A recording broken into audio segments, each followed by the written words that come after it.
আরও এক ম্যাচে মাঠে নামলো সাকিবদের এমআই এমিরেটস। আরও একবার দারুণ লড়াই দেখলো ভক্তরা। আজ সাকিবের দল মুখোমুখি হয় শক্তিশালী ডেজার্ট ভাইপার্সের বিপক্ষে। দুই দলের ম্যাচে ছিল টান টান উত্তেজনা। ব্যাটিং বোলিং দুই বিভাগেই লড়াই হয় হাড্ডাহাড্ডি। সেখান থেকে ম্যাচের ফলাফল এবং সবার পারফরমেন্স নিয়েই বাকিটা জানবো রিপোর্টে। অবশেষে বল হাতে নিজের কক্ষপথে ফিরলেন সাকিব আল হাসান। টানা দুই ম্যাচে ব্যর্থ হওয়ার পর আজ দেখালেন নৈপুণ্য।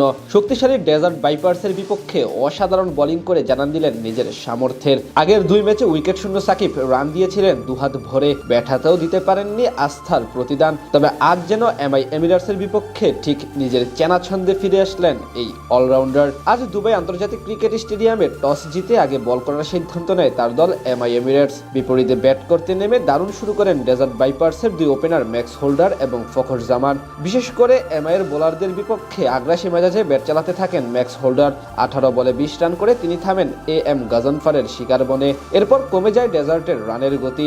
পাওয়ার প্লেতে তুলে কেবল 35 রান। সপ্তম ওভারে বল করতে আসেন সাকিব আল হাসান। প্রথম 2 বলে 2 সিঙ্গেল দেওয়ার পর পরের 3 বলে দেন 3 রান। এরপর ওভারের শেষ বলে তার আর্ম ডেলিভারিতে পরাস্ত হয়ে নিকোলাস পুরানের কাছে স্টাম্পিং এর শিকার হন 13 রান করা ফখর জামান। টুর্নামেন্ট জুড়ে বেশ ভালো ফর্মে ছিলেন ডেজার্টের অধিনায়ক সেম কারেন, কিন্তু আজ তাকেও বেশি দূর আগাতে দেননি সাকিব। নবম ওভারে বল করতে এসে দ্বিতীয় বলে তার 80 কিলোমিটার গতির ফ্লাইটের ডেলিভারিতে ক্যাচ দিয়ে বিদায় নেন এই ব্যাটার। ওই ওভারে সাকিব দেন মাত্র 3 রান, তুলে নেন 1 উইকেট। পরের ওভারে 13 রান করা হাসান নওয়াজকে আউট করেন আরব গোল। মাঝে আবারও আক্রমণে এসে মাত্র 3 রান দিয়ে যান মিস্টার 75। দলের বিপর্যয়ে জুটি করেন জেসন রয় এবং ডেন লরেন্স। দুজন মিলে দেখে শুনে খেলে 17 রানের গন্ডি পার হওয়ার ভিত করে দেন। 14 রান করা রয় ফিরে যান রান আউটের কাটা পড়ে। এরপর পুনরায় ধস নামে তাদের ব্যাটিং অর্ডারে।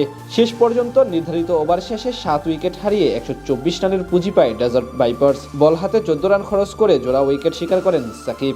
জবাব দিতে নেমে দারুণ শুরু করেন এমআই এর ওপেনার মোহাম্মদ ওয়াসিম, কিন্তু এর বিপরীত চিত্র ছিল জনি বেয়ারস্টোর। 5 বলে 5 রান করে তিনি বিদায় নেন টিম পেইনের শিকার বনে। খানিক পরে 13 বলে 18 রান করা মোহাম্মদ ওয়াসিমকে আউট করেন লকি ফার্গুসন। পাওয়ার প্লেতে 2 উইকেট হারিয়ে 35 রান তুলে এমিরেটস। কাইস আহমেদের করা সপ্তম ওভারে 2 বলে 2 ছক্কা হাঁকান নিকোলাস পুরান, যদিও ওই একই ওভারে টম ব্যান্টনকে ফেরত পাঠান তাইস। পরের ওভারে লরেন্সের বলে এলবিডব্লিউর ফাঁদে পড়ে আউট হন 17 রান করা পুরান। এরপরই ব্যাটিংয়ে আসেন সাকিব আল হাসান। ক্রিজে এসে বেশ ধীরে সুস্থে ব্যাট চালাতে থাকেন তিনি। শেষ 10 ওভারে তাদের দরকার ছিল 60 রান।